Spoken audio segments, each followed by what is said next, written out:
This is Syrian Girl. The media is painting the refugee crisis as an acute issue, but the Syrian war and refugees have been there for 4 years. And Aylan wasn't the first child refugee to drown. Last month, an 11-year-old Syrian girl drowned off the coast of Egypt. So why is there such a media push now? Well, it's just in time for when France, Britain and Australia were asked to join the US's war on Syria. In fact, the US asked Australia to join its coalition a week before Aylan died. So they're using sympathy for this child's death to drop bombs on more children while crying crocodile tears over them as they run from those bombs. Just look at this headline from The Sun. Bomb Syria for Aylan. You'd think they'd make themselves less obvious. This is the city that Aylan comes from. The area was bombed to smithereens by the US. Rupert Murdoch couldn't even wait for Aylan's body to go cold before he started exploiting it for more war in Syria. Turkey is also causing the refugee crisis to push for the creation of a buffer zone in Syria as part of their continued attempt at regime change. So, before you wave refugees welcome while letting your government get away with murder, there are a few things you need to know. The whole Syrian war and refugees were caused in the first place because the US and NATO backed Islamist rebels in Syria in 2011. In spite of this, politicians and the mass media are blaming the Syrian President Assad for Europe's entire refugee crisis and using that to convince people that there needs to be a war in Syria. But how can Assad be blamed for the entire refugee crisis when the majority of refugees aren't even Syrian, but either poor immigrant workers or refugees from other wars such as Iraq, Afghanistan, Somalia, and Libya, all the other places that have suffered US interventions in recent years? Yet the media labels them all Syrian anyway to convince Europeans that this problem can be solved by intervention in Syria. They even go as far as to label sub-Saharan Africans as Syrian because they believe their viewers are too ignorant to notice the difference. How racist do you have to be to confuse Asia with Africa? Romania's Coast Guard rescued 70 migrants, mostly Syrians and Iraqis, packed onto a small fishing boat that was in danger of sinking as they attempted to make the crossing to Europe in stormy seas on Saturday. The number of Syrian refugees is also being falsely conflated because other immigrants and refugees are simply claiming to be Syrian and throwing their original passports away. Pakistani and Bangladeshi passports are being found discarded near border crossings. Complete is here, 29%. We're just 4 Syrian We're just people. 4 Syria people. Syria, all Iraq. 25 in Iraq. Iraq. All the rest of them are Iraqi? And they said I don't have passport. I don't have anything to say who I am. So I'm Syrian.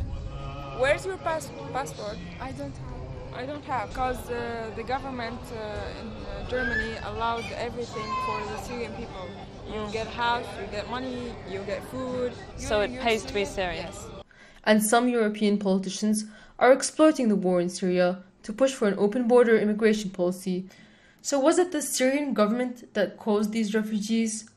Or was it these same politicians and their liberal interventionists that are now crying over the refugees' deaths? People like Angelina Jolie, ironically the ambassador of the UN refugee program, caused these African refugees to drown off the coast of Libya because she supported the Libyan rebels who ethnically cleansed them. It was also Amnesty International who claimed Gaddafi was using black immigrants as mercenaries, which resulted in their ethnic cleansing. Now Amnesty International are raking in the donations over their deaths.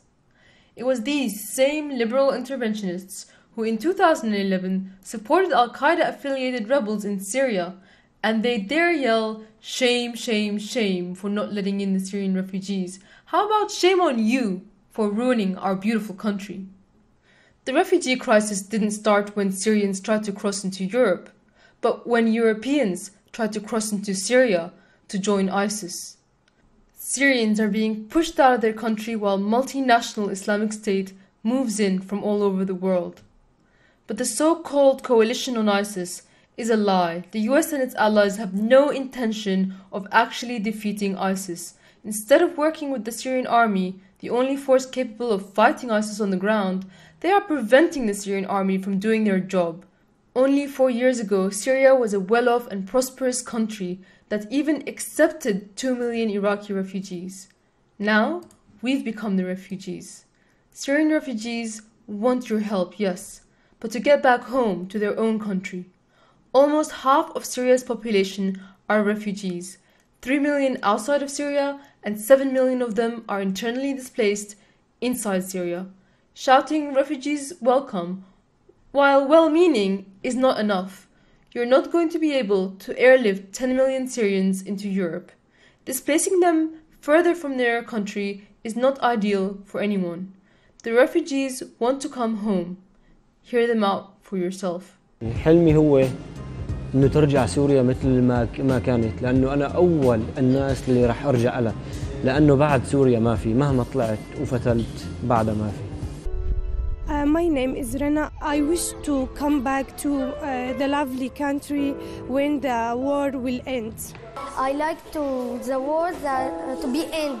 Just I can go to see my friends and my family in Syria. أمر خارجي بتمويل خارجي بس نحن عايشين وراح نرجع.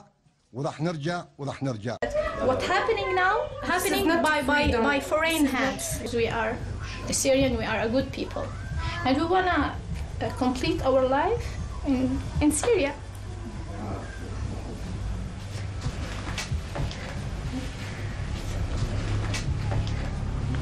بشتاق لكل شيء لحارتنا، لبيتنا، لأهالينا، لجماعاتنا.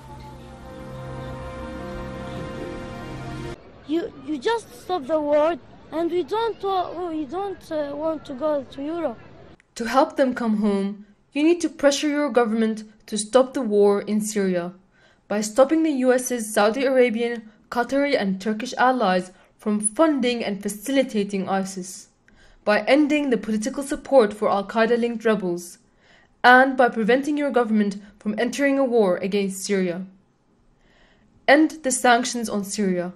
Aylan Kurdi's dad's infected teeth pushed him to try to get to Europe and fix them. Sanctions on Syria prevented his family from sending the $14,000 required to fix them. If there were no sanctions on Syria, he would have got medical care at home and Aylan would still be alive. Before the war, medical care in Syria was free. Sanctions prevent Syria from rebuilding and fighting ISIS off itself. Rebuild Syria for refugees to return. Concentrate on donating to organizations that help refugees inside of Syria. This will decrease the pressure on refugee institutions inside of Syria and help external refugees return, instead of getting on a cracky boat and drowning on the way to Europe. Here are two such organizations, Wafa Relief and the Syrian Red Crescent. The Syrian government wants refugees to return and have put forward a plan to do so. They have asked for help in implementing that plan. Blaming the refugees themselves for the wars NATO creates is not the solution. Suddenly, so many people are disrespecting Syrians, but those people never noticed Syrians in their country when we were inventing the iPhone. Not to mention all of Western civilization. There are forces that want to estrange people from their homeland and dissolve national identities altogether. Obama and other criminals are trying to make Syrians a people without a nation. A people without a nation suffer the worst humiliation. Look at what happened to the Palestinian people. One day, it could happen to you. So, defending your nationality doesn't mean disrespecting the nationality of others. By demonizing Syrian refugees, right-wing nationalists are handing liberal interventionists moral victory on a silver platter. People are sympathetic to that boy and his family, and any group that demonizes them comes off as being sociopaths and alienate everyone. For example, this UKIP politician had to apologize for his statement, the little Syrian boy was well clothed and well fed. He died because his parents were greedy for the good life in Europe. Syrians had the good life before the UK government interfered. Your home? Nothing. I don't have a home. And what happened to your business in Aleppo? Does it exist anymore? No, it's not existed anymore. Everything gone? Now he will give you. I am in production here. Now you will give me. قبل 4 سنين. قبل 4 سنين. لا ما فيني بس اتذكر حياتي 4 سنين. كتير كنا عايشين أمان. Yes, in Syria I had my own car. It's like a car you can't drive. It's really hard to drive in this car. We still don't have a good job to buying a good car like in Syria. الحمد لله كان كويس منيح يعني وضعنا المالي، وكنت ربة منزل وزوجي عم يشتغل الحمد لله. بس بعدين انتقلنا، صارت شوي مشاكل، انتقلنا على الضيعة، قلنا يعني الضيعة ما فيها شيء. بعدين صارت الحرب بالضيعة،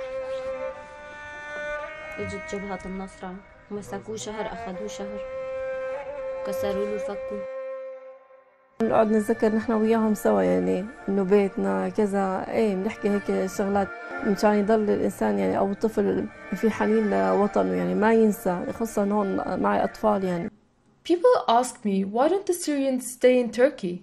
Well, Syrians who are used to a high standard of living get tired of 3 years in a tent in Turkey with no prospects of a future. Numbers are very high in the million and conditions are bad.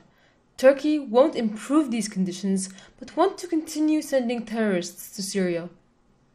People are also asking, why aren't Syrians being helped by other Muslim countries? Well, Turkey and Jordan have taken $1 million each. What these people are really asking is, why aren't the rich Gulf Arab states accepting Syrian refugees?